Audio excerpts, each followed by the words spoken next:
Well, thanks, Cleves. And just a second ago, I agreed with Cleves would just do his question and answers, but one of the things he said got me thinking, so I'm going to get the first word, about the different kinds of leadership. Because I have spent a lot of time studying political leaders. But I also have this sub-interest in history, in American business history. And I actually wrote a book about 10 years ago on 25 great business leaders in American history. And more recently, I wrote a book called The Money Men. And this is about leaders in American financial history. And so I think I have some basis for comparing the styles of leadership and what qualities work in different realms. So bear that. I'll just say one thing, and that is, I suppose Michael Bloomberg has toyed with the idea of running for president this year. And it looks as though he's given up on that, although there's some talk that maybe he could land the vice presidential nomination. It's probably not going to happen either. But one of the arguments is that Bloomberg is a brilliant success as a businessman. And he has apparently been a pretty successful mayor of New York.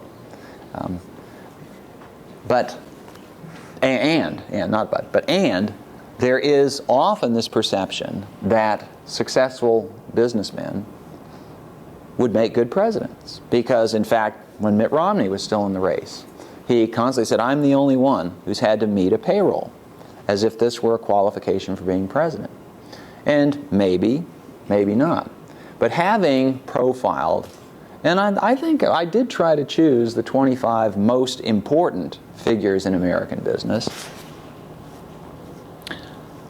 I started with John Jacob Astor in the 18th century, and I ran down to, the book was published in, I think, 1999. I stopped with Bill Gates.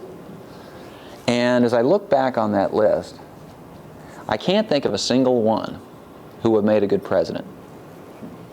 And I'll turn it around. I've studied a whole bunch of presidents. And with the exception of Herbert Hoover, I can't think of a single one who would have made a really good CEO of a large corporation. And Hoover isn't much of an exception because he was a lousy president. And the kind of things that made him good, would have made him good as a CEO, I think, would have made him a poor president. And one of the reasons for this, of course, is that CEOs, if you're in private business, you have a bottom line. There's a very measurable outcome at the end of any quarter, at the end of any given year. Did you make a profit? Did you make a loss? Was the profit larger than the previous quarter? That's what you're finally judged on. But, I mean, to put it, this is an odd way of putting it, but it's certainly true. The U.S. government is a non-profit organization. I mean, if you look at the federal debt, it's a deeply non-profit organization. But the point is that there's no single measure of success, of how well you did. And the government and the presidency mean all sorts of things to all sorts of different people. And voters are not exactly customers. And voters have all sorts of demands. And every voter, whether that person is wealthy or poor, at least in our political system, has an equal claim on the system. And so, as far as I can tell, leadership in the business sector does not translate readily to leadership in the political sector. Now, having said that, there aren't very many business leaders who have seriously gone into politics. So I'm not saying that it can't happen, and maybe I've skewed the sample by looking at simply the best of business leaders. And it may be maybe it's kind of like when Michael Jordan tried to play baseball. Michael Jordan might well be the best basketball player in American history. And he was a darn good baseball player. But darn good doesn't make the big leagues. You know, only the very, very best succeed at the highest level. And so maybe there were CEOs who did pretty well, or were CEOs of mid-sized corporations who could transfer that skill to the political sector. And maybe they would have made good senators or representatives.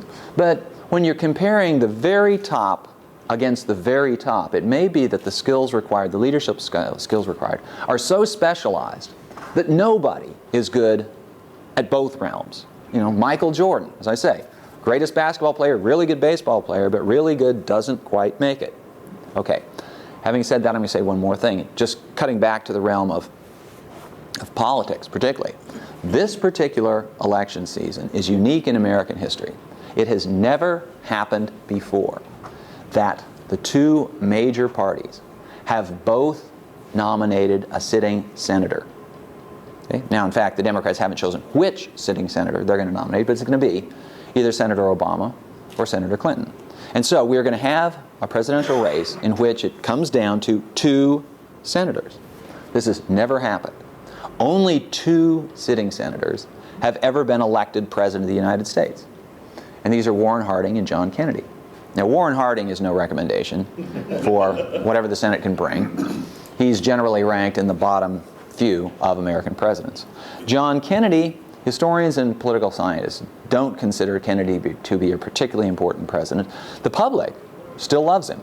And in just popularity ratings of former president, he's right up there. So that raises the question, why so few senators? Because, and this is really odd, given that at the beginning of most presidential seasons, there are all sorts of senators among the early candidates. And within the heart of every senator resides a prospective president. They all think they can be president. And part of this is simply that politics is like sports, in that success at any level makes you aspire to success at the next level. And I suppose this isn't just politics and sports too. I'm sure it's true in just about any kind of undertaking. But it's especially true, I mean, in sports, for example. If you're a good baseball player in grade school, then you're encouraged to play baseball in high school. And if you're a good baseball player in high school, you get recruited by colleges or by the pros. And you just keep going until you've maxed out your ability level. And it's the rare person who has the real talents and who says, you know, but I just don't think I want to do it. There's so much that kind of gets you channeled in this direction of if you've got the ability to do it, you do it. And so everybody, nearly everybody who succeeds to the Senate, who gets that high on the political ladder, thinks, well, okay, what's the next step up? What's the next thing above the Senate seat? The presidency. So they all think about the presidency, but almost none of them make it. Why not? I'll give you two reasons. One has to do with the political system, and the other one relates more directly to the question of leadership and leadership styles, because there are different styles of leadership. I've suggested there are different styles, very briefly, I've suggested there are different styles of leadership for business and for politics, but now I'm going to split politics into two realms. The executive branch, more precisely, the presidency and the legislature. But before I get to that part, the first thing I'm going to say is, every time a senator runs for president, the other side knows in advance how it's going to campaign against that candidate. When John Kerry got the nomination in 2004, I knew exactly what Karl Rove was going to use against him, and that was his voting record in the Senate. Because anybody who's been in the Senate for any length of time develops a voting record. And you can be the model of philosophical consistency and still come off looking like a flip-flopper, because I knew that's what he was going to be branded as. And this simply because of the quirks of the legislative process, of the political system. So that, you know, the famous series of votes that was used against Kerry in 2004 was a vote on the Iraq Appropriations Bill, where he had voted for it, and then he'd voted against it, and then he'd voted for it. So where does he stand? He was flip-flopping. Well, in fact, he wasn't flip-flopping. The bill was flip-flopping. This happens all the time. A bill is introduced, and there's an initial vote in committee or something on it, and you favor it. And then a rider or an amendment is introduced, and now the bill has changed, and it's become unacceptable. Same bill, but it has changed, so you vote against it. You haven't changed your position, but the bill has changed. And then the amendment of the rider gets removed, and then you vote for it. So you've taken the same position all along. And by the way, not everybody in the Senate takes the same position all along, but even if you're the model of consistency, it looks as though you flip-flopped. And given the attention span of politics these days, in a 15-second soundbite, you can't explain that away. So this is what your opponents use against you. This is why, if you want to run for president, and you're in the Leadership Academy, someday you might want to run for president, don't go into the Senate. Become governor. Being a governor is much better as a launching pad for a presidential career, because in the first place, the issues that you have to decide are typically not ones of such federal importance. So it's harder for your opponents to use your track record against you. And if you really want to be president, move to Texas before you become governor, because you want to be governor of a state that has a weak governor system. Because everybody knows it's a weak governor system, and anything that goes wrong you can blame on somebody else. If you're in a state that has a system of a strong governor, then you have a hard time dodging the bullet. Okay, so that's the political background. But here's the deeper part when it comes to this question of leadership. What it comes down to is this: the leadership skills required for success in the Senate, and this applies to the House as well, but the Senate is higher profile. The leadership skills required for success in the Senate are quite different from the leadership skills required for success as president. If you're going to succeed as a senator, you have to know how to go along and to get along. You have to acknowledge that there are 99 other people in this Senate, and everyone has an equal right to claim their share of the truth with you. If you are a senator, if you are a successful senator, then you have to be able to compromise your position. You have to be able to cut deals. I'll support you on this particular measure if you'll support me on that particular measure. These are the skills that make for success in the Senate. And no senator ever had more skill in this regard.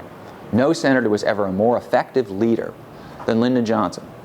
Lyndon Johnson was majority leader of the Senate in the 1950s. And Lyndon Johnson was absolutely brilliant as a legislator. Lyndon Johnson subsequently became president. And he discovered that the skills required of a president, the leadership skills, are quite different from the skills required of a Senate majority leader. Johnson was absolutely brilliant in the role of president as legislator in chief. In fact, he was too good for his own good and for the nation's good. Johnson managed to persuade, to browbeat, to cajole, to threaten, to intimidate Congress into passing more bills faster than any administration in history. Johnson won a large victory in the 1964 election, and he got his team together and he said, okay, we've got about a year and a half. That's how much time the American people are going to give us. We're going to spend down our political capital, so we better get going. And he passed landmark legislation. He passed some very important pieces of legislation. The basis for the Medicare system, aid to elementary and secondary education, the initial environmental regulations, the Voting Rights Act of 1965. He had already passed, before his election, he had already pushed the Civil Rights Act of 1964 through Congress. So Johnson understood how you can get bills passed. And as I say, in his role of president as legislator-in-chief, he has never been exceeded. He set as his benchmark Franklin Roosevelt's 100 days, when Roosevelt passed, and Roosevelt and Congress passed, 15 major pieces of legislation within the first 3 months of the Roosevelt administration. And Johnson decided he was going to do better than that. Johnson had always modeled himself on Franklin Roosevelt, and Johnson was going to surpass that, and he did. Now, some of these pieces of legislation were poorly written. Some of them had consequences that no one had any idea of. One of the best examples is the 1965 Immigration Reform Act. It was a piece of legislation that seemed to be, at the time, just a minor tweaking of the immigration system. But it turned out to have enormous ramifications that we've been living with ever since. The other aspect of Johnson's presidency, where he had to be commander-in-chief, I said he was a good legislator-in-chief. As a commander-in-chief, Johnson was a disaster. And the disaster came from precisely the same skills that made him a success as legislator-in-chief. When you're legislator-in-chief, you look for the middle ground. You look for what can bring people together. But when you fight a war, if that's the attitude you take, it's almost certainly a recipe for disaster. because you're either going to fight a war or you're not going to fight a war. But Johnson wanted to have it both ways. Johnson often said that he didn't want to escalate the war in Vietnam to the level where it distracted Congress from his domestic reform package, which to him was far more important than what was going on in Vietnam or elsewhere around the world. Most presidents, I said this morning, most presidents get elected on the basis of domestic politics. And for most presidents, domestic politics is more important than for foreign affairs. This isn't always the case. Occasionally you get someone who is the reverse. But with Johnson, the domestic arena was far more important than the foreign policy arena. And so he subordinated the interests of foreign policy to domestic policy. And he tried to fight Vietnam along the middle ground. There were those who said the United States ought to get out. This is a loser, and we simply can't win, so let's pull our troops out. There were others who said, Mr. President, you need to ask Congress to declare war. You need to mobilize, you need to declare a national emergency, and wage this as though we're really intent to win. And Johnson refused to do it, just as he did in the Senate, just as he did as legislator-in-chief. He tried to find a common ground. He tried to split the difference. And by splitting the difference, he wound up splitting the country and, in the end, losing the war in Vietnam. So the moral of this story is that if you're going to succeed in leadership in any realm, you probably ought to figure out which realm you want to specialize in. If you want to be a success in business, okay, focus on that and cultivate those talents and those skills. Or another way of putting it is recognize in yourself what talents you have and what kind of personality you have. I talked about leadership skills. Well, the skills often reflect the personality. And great presidents, I think, have what you can call an executive personality. They tend not to have a legislative personality. The legislative personality is the one where you acknowledge that other people have their portion of the truth and they have as much right to write up this bill and get this whatever measure it might be passed.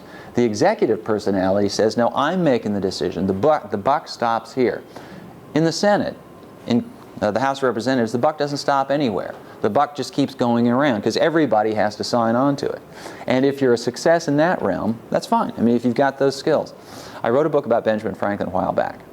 And sometimes people who kind of forget their chronology of history will ask me, how come Benjamin Franklin was never elected president? And my short answer is, well, he died. And in fact, he died before, well, he was still alive barely during the presidential election of 1789. So conceivably he could have run against George Washington, but nobody was running against George Washington. But that's not the real reason he wasn't. He never became president of the United States.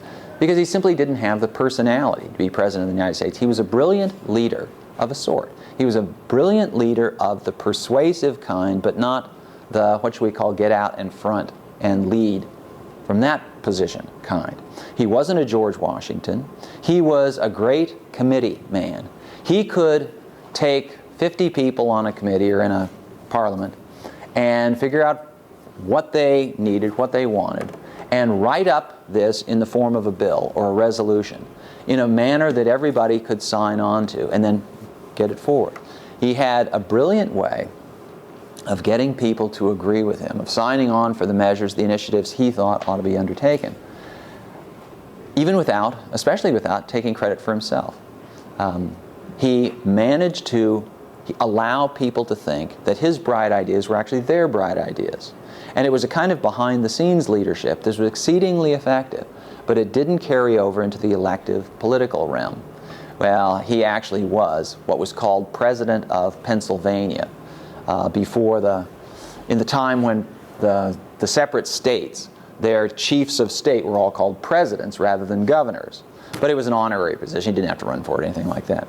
So anyway, I guess what you need to do is figure out where your talents lie, what your temperament is like, and then find the field where you can succeed. And if you're Michael Jordan, decide whether you want to play basketball or play baseball. Anyway, I'll stop there. Now I will take questions if anybody has questions. Yeah, please. Is there a quality of leadership that is important no matter what sector you're in, that you need that particular quality? Yeah, there definitely is. And this is where history comes in. It's not just history, but this kind of a sensitivity to others. What you need is the ability to put yourself in other people's shoes and in other people's minds and see how the world looks from their perspective. You don't have to accept their perspective, but you do have to try to figure out what they're looking for. Because leaders, by definition, have to deal with other people. You can be brilliant in any particular area of endeavor, but if it's just you, well, then you're not leading anything. So leaders have to know how to get along with other people. They don't necessarily have to make people like them. In the history of the American presidency, there are some presidents who take the model of they want everybody to like them. And they succeed, some of them succeed that way. There are other presidents, I would argue, if we wanted to get into an argument of this, I would argue that it's more common for successful presidents to make enemies as much as they make friends. Because the only way you make changes in any system is to figure out how to whack the system over the head and knock it sideways. You know, if you want everybody to like you, if you want everybody to get along together, what you're saying is the status quo is fine, because the status quo has a lot of inertia and it really resists change. And the only way you can really change the status quo is to figure out who's with you and who's against you. And if you look at presidents from Thomas Jefferson, who really, in his inaugural address, he said, "We are all Federalists, we are all Republicans," but he was lying through his teeth. He knew perfectly well that he was still going to target the Federalists, these bad guys who were trying to undermine American democracy. Andrew Jackson was famous for the enemies he made. He's the only president ever to have killed a man in cold blood, in a duel. Now, he didn't conduct any duels when he was in the White House, but he did the next best thing. He found his enemies. He waged what amounted to a political duel against Nicholas Biddle, and he won. Abraham Lincoln.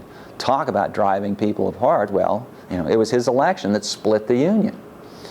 Theodore Roosevelt knew how to make enemies. He targeted J.P. Morgan and what Roosevelt called the criminal rich. Franklin Roosevelt did the same thing.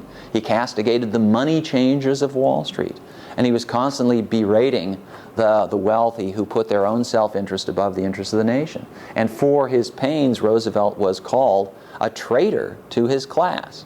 And he reveled in that description. In fact, I stole the description, the phrase, as a title for my book about Franklin Roosevelt. So if you're going to make changes, you have to know how to not just bring people together, but split them apart. Other questions? Brian, did you have a question? Yeah, but it's backtracking a little bit. Okay. It's related. All right, well, Mike, or either way. Two of the people that Hank and I interviewed for our Vanderbilt project mentioned what a pity it is that we don't allow our leaders to change their mind. Using Vandenberg is a prime example of someone who did change his mind. Contemporary politicians, if they change their mind, they're looked upon as a flip-flopper or whatever. Can you talk about the value of being able to change your mind as a good value in leadership? Yeah, I think it's absolutely necessary to be able to change your mind, because nobody's perfect, nobody gets it right all the time, and very often situations call for action even before you're absolutely sure what the appropriate action is. And here I'll draw on the example of Franklin Roosevelt. Franklin Roosevelt became president in March 1933 when the nation's economy, particularly its financial system, was in absolute crisis. And Roosevelt declared what he called a banking holiday. This is a federal edict that all banks are going to be closed for 5 days. This was to stanch a run on the banks.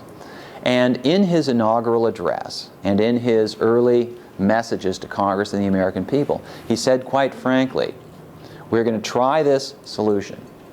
We'll hope it works. We'll do our best to see that it works. If it doesn't work, though, we are not going to be too proud to admit that it's not working and try something else. That's very rare in a president, because presidents sit at this pinnacle of power, but it's a very vulnerable pinnacle. When you're at the top, you might be very powerful by virtue of being at the top, but you're also very exposed. And if you acknowledge weakness, in any aspect of what you do, then you simply invite other people to take pot shots at you. Roosevelt was able to get away with this in part because of the nature of his personality. He had, and personality is absolutely crucial to leadership.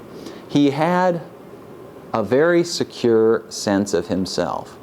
And I'm a little bit surprised, even now, when I look at political figures, political leaders, who almost all the ones who get to the highest level are very talented people. But many of them are also very insecure. They can be very thin-skinned, and they just don't like criticism. And so this is one reason why presidents, for example, are often reluctant to acknowledge mistakes, because it damages their own self-image. But also because we ask so much of presidents, we want them to be perfect. And for them to acknowledge that they're not perfect somehow diminishes them in our view. Roosevelt was able to get away with it in part because he had this very secure image of himself. And he could say, okay, didn't work, so we'll try something else. And he didn't then have to say, boy, maybe I'm not qualified to be president as a result of this. But the other thing was, the nation was clearly in crisis. And the American people were willing to go along with whatever a president tried. And if it didn't work, okay, then let him try again. It's not often that the country is in crisis. It's a good thing, but it's one of the quirks of American political history, that great presidents come along not during times of peace and prosperity, but during moments of crisis. And this is not to say that the people who preside during peace and prosperity aren't potentially great presidents, but the fact is, if the nation is prosperous and the world is at peace, you don't need a great president. All you need is somebody to just keep a steady hand at the till and just keep her going in the same direction. The great presidents are the ones who change course. And they have to know when to change course, what direction to change course to, and how to accomplish the turn. So if you decide you want to be president, and you want to be a really great president, wait until the country is in crisis. Then come along, and then you have a chance to be considered great. Theodore Roosevelt always knew that he would never be considered a great president because the country was peaceful and prosperous while he was in the White House. He is considered by historians of political science a good president, a near great president, but not a great president. And he was a victim in this regard of his own success. Brian, what was your question going to be? I was going to be talking about generals in the White House, but I actually have a little different question now. Okay. The debate in the Democratic nominating process right now has been change versus experience, which is very simplistic, obviously, but what changes are important, especially in an election where all the candidates are coming from the Senate, as you said. Yeah.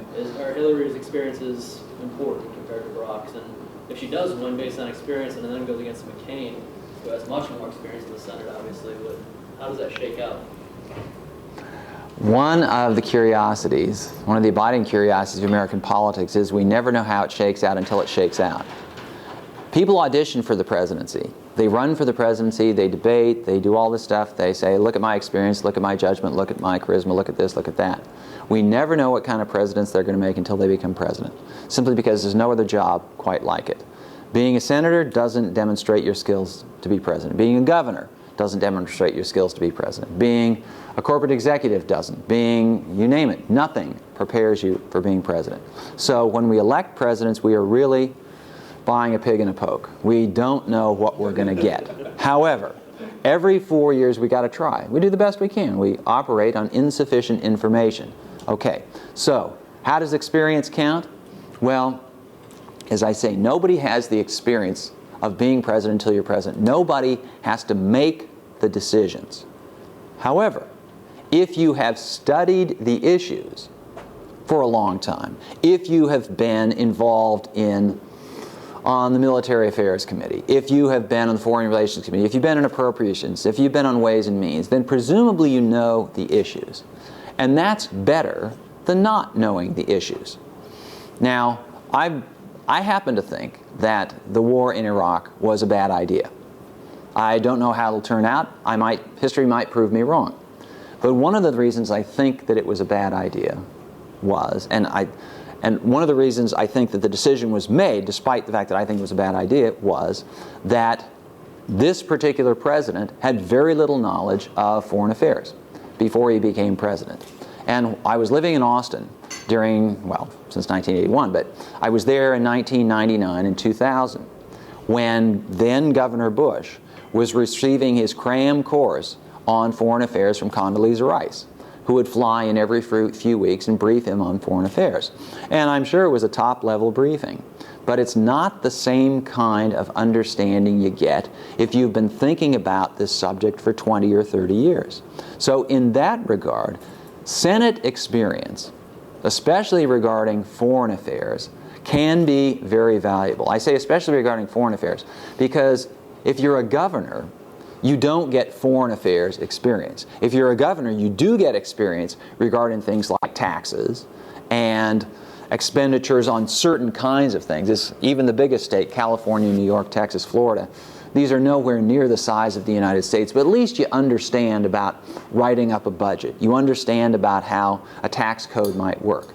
But nothing as a governor prepares you for foreign policy. When I said that Lyndon Johnson was successful as a legislator-in-chief but not as a commander-in-chief, Senate experience can be very valuable in that regard. If you understand how the Senate works, if you understand how the House works, you have a better chance of getting your measures passed. Another kind of experience that really does help a lot is experience in the public eye and experience with the modern media. The most successful presidents have understood how to use whatever medium was predominant in their day to their advantage. Theodore Roosevelt was brilliant in his use of mass circulation newspapers, which had just become available within that decade. Franklin Roosevelt was a virtuoso at the radio, which again, he was the first president able to and who did use the radio. Ronald Reagan was brilliant with television. I don't know who the president of the internet age is going to be. I don't even know what talents are required to use the internet successfully. But somebody's going to come along and is going to know how to use it and how to reach people more effectively than anybody has used it before. So experience does matter. But the biggest virtue that you can bring to the table as president, and here I would suggest this applies across all areas of leadership, and it's the absolute hardest one to test until you do it, and that is judgment. Can you judge people? Can you judge things like talent, loyalty? Can you tell when two sets of people are arguing that you should do two opposite things? You know, who's right? Who's wrong? It's one of these things that comes down to a case-by-case sort of thing, but I suppose that there are certain traits. When you're hiring somebody, can you look into that person's soul? Can you figure out what that person's motivations are? And can you tell if this is going to be a good person to have working for you? Now, in this regard, maybe a good training ground, I don't know, but maybe a good training ground is a field that has given us almost no presidents. It's a field that doesn't extrapolate to other fields. Almost no other leaders come from this field, and that is the judiciary.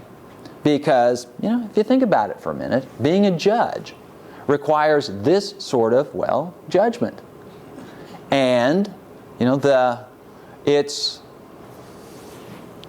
help me out here, Glees. Have we ever had a president who was, what's the highest level judge we've ever had as president? We haven't had a Supreme Court justice who became president, have we? Probably Truman. Well, didn't the counties? Charles Evans Hughes had been a justice and he ran for president, was nearly elected, but he lost in 16.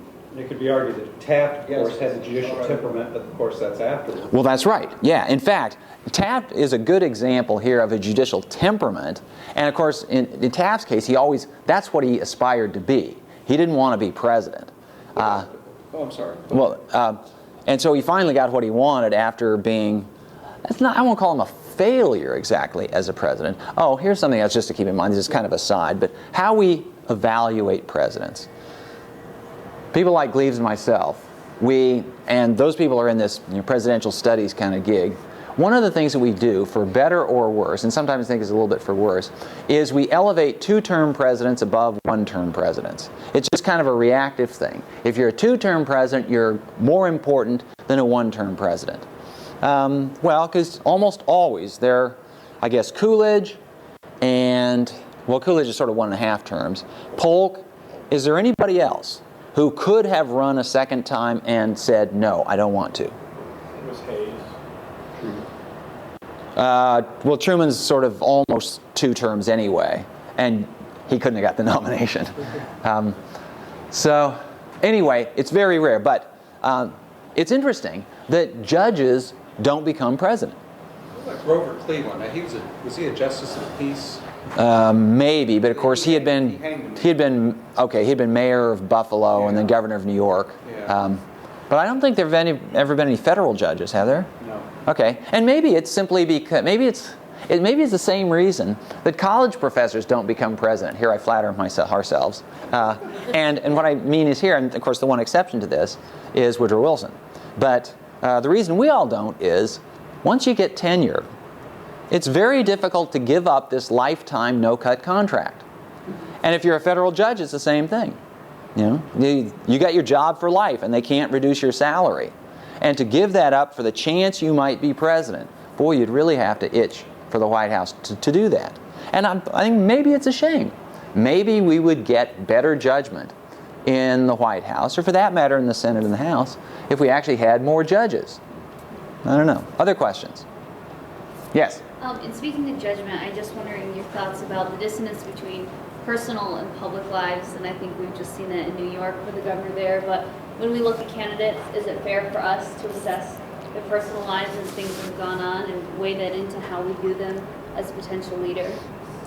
It's not only fair these days, it's imperative, because the media decreasingly recognizes the difference between private behavior and public behavior. It's worthwhile up to a point. On matters of, let's just say, fundamental integrity, if somebody tells me something, is that person telling me the truth? I think that's a value system that does carry over from the private life to the public life. And you want to know if your president says something that he or she is not lying. And if this person has a history of lying to his or her friends, that's not a good recommendation. Now, having said that, I think there are occasions when a president might be called upon to lie. I mean, suppose during the Second World War, a reporter had the temerity and the poor judgment to ask, Mr. President, is the D-Day invasion going to begin tomorrow? Okay, well, if a president said even no comment, that gives something away. So a president might well decide that he can save lots of lives by saying, oh no, it's not going to happen for another 6 months, even if he knows perfectly well that it is going to happen the next day. So one can justify that division between a private code of ethics and a public code of ethics. Now, in fact, though, I think this division on certain quality traits can be distinct and probably is important.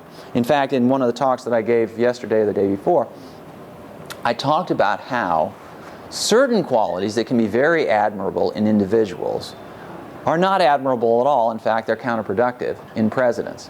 And these include such things as personal loyalty. And I cited examples of presidents who kept people in their cabinets out of reasons of personal loyalty far past the time when these individuals had become burdens on the administration and on the country. And so, I mean, we could have an interesting discussion of this, but I happen to think that Harry Truman hung on Dean Acheson too long. Because Dean Acheson, who was a very important Secretary of State, became an enormous political liability to Truman. After Acheson demonstrated that, well, first of all, he looked down on most members of Congress, which is not particularly a good thing when your Secretary of State has to go and testify before Congress.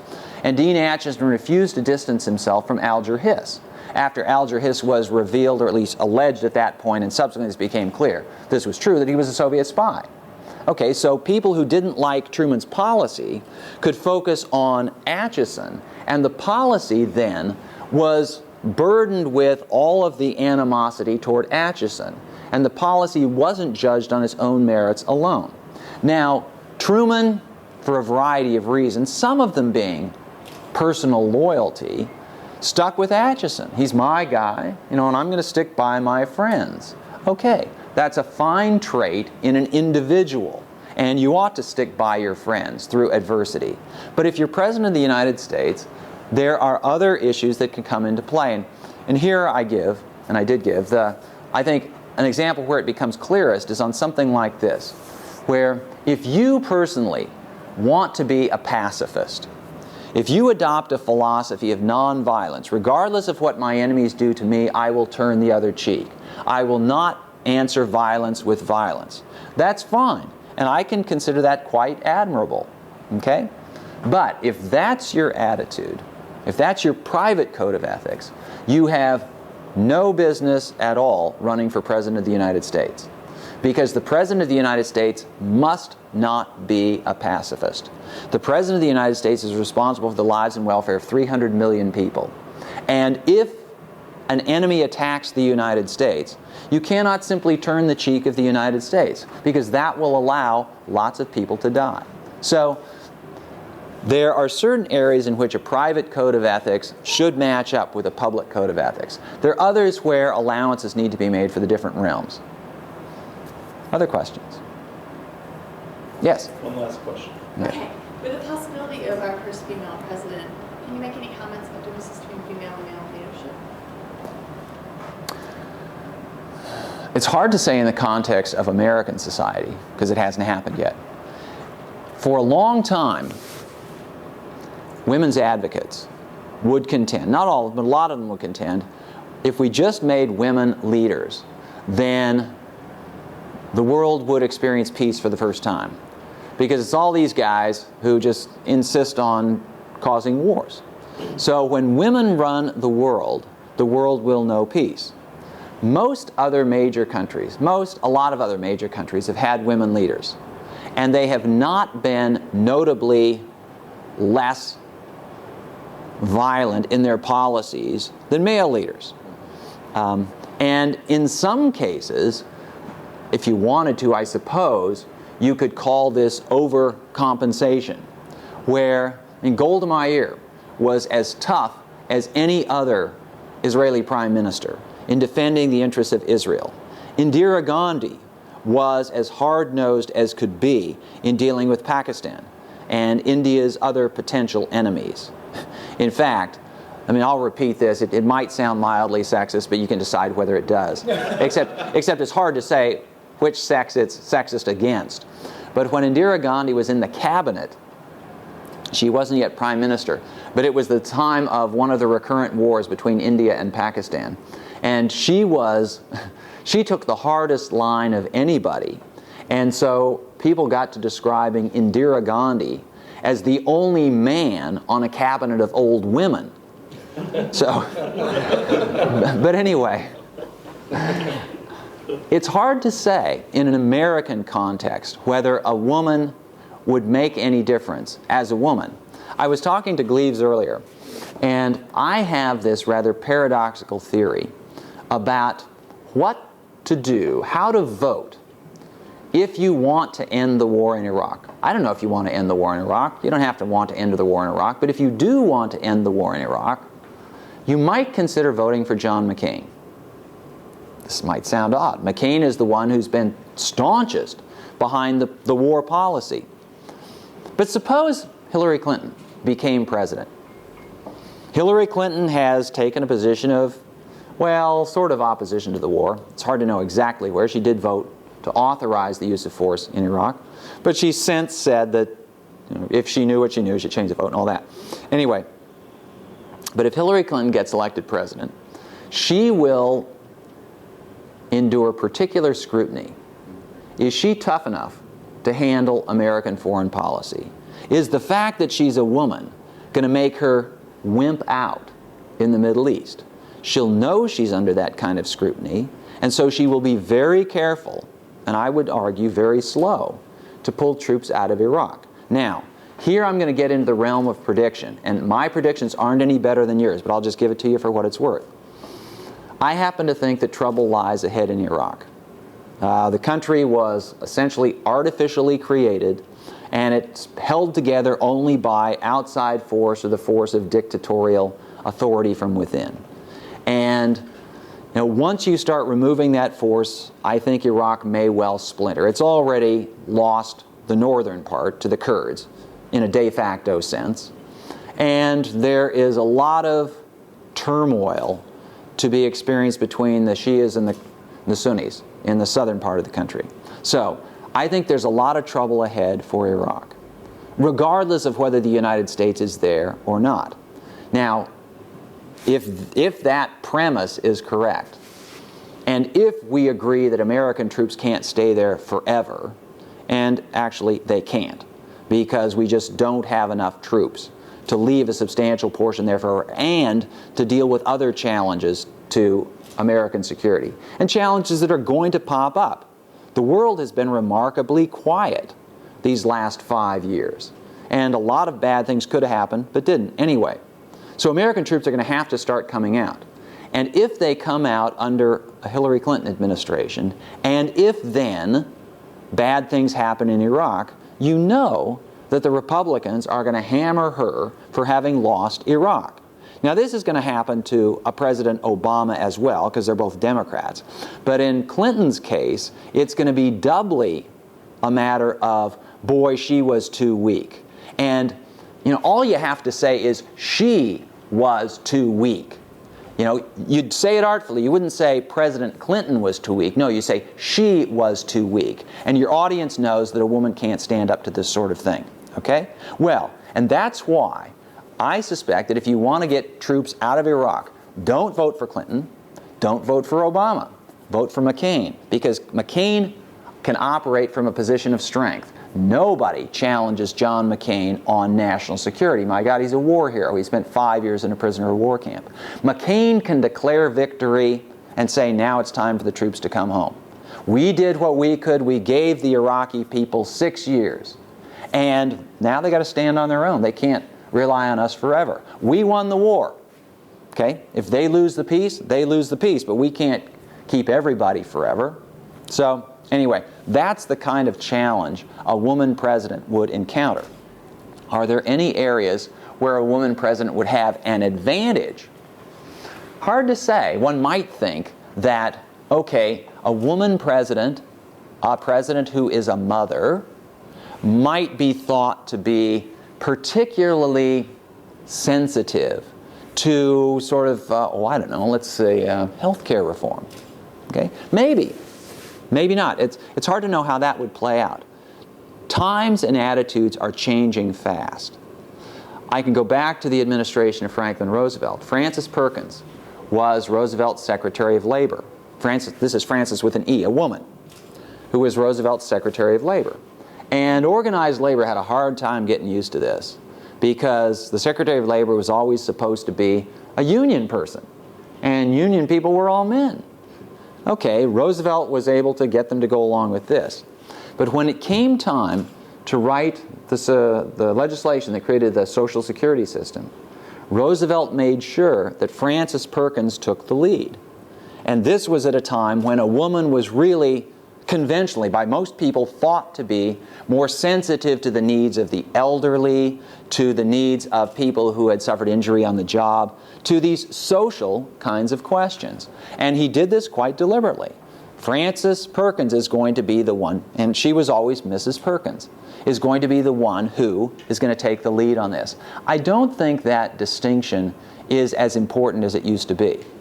Maybe with some people. My father is almost 93, my mother is 82, and both of them have told me at times in the past that they would never vote for a woman for president. And they both said in perfect sincerity that they just don't think it right or possible for a woman to run the country. And, they're entitled to their opinions. I haven't talked to my mom, well, it's actually a moot question, because they're also both convinced Republicans. And I'm sure there's a connection between those two, but, and so my mom nowadays can say she won't vote for Hillary Clinton because she'd never vote for a Democrat. Would she vote for, I don't know, Kay Bailey Hutchison, if the senator from Texas, if she got the nomination? I don't know. I don't know how much my mom's views have changed. They changed somewhat, but I don't know if they changed that far, which raises, it's kind of a deeper question. We can end on this one. It's a philosophical question, but it's a historical question. When change occurs in society, when change occurs in people's ways of thinking, does it change because individuals change their minds, or does it change because the older generation just steps off the stage, retires and dies, and a new generation comes along with new ideas? It's a question that those of us who deal with history and change over time have to encounter all the time. But it also gets at a kind of deeper question of, how do people work? Do people ever really change their minds on fundamental issues? When we view society as a whole, it's kind of hard to tell sometimes, because generations change and move along. And so the younger generation is more open, I think, to ideas like women's equality than an older generation. Well, is it because the older generation hasn't had time to change its mind? Or maybe it's never going to change its mind. I don't know. But this will be for you all to figure out. Thanks very much. Thank you very much.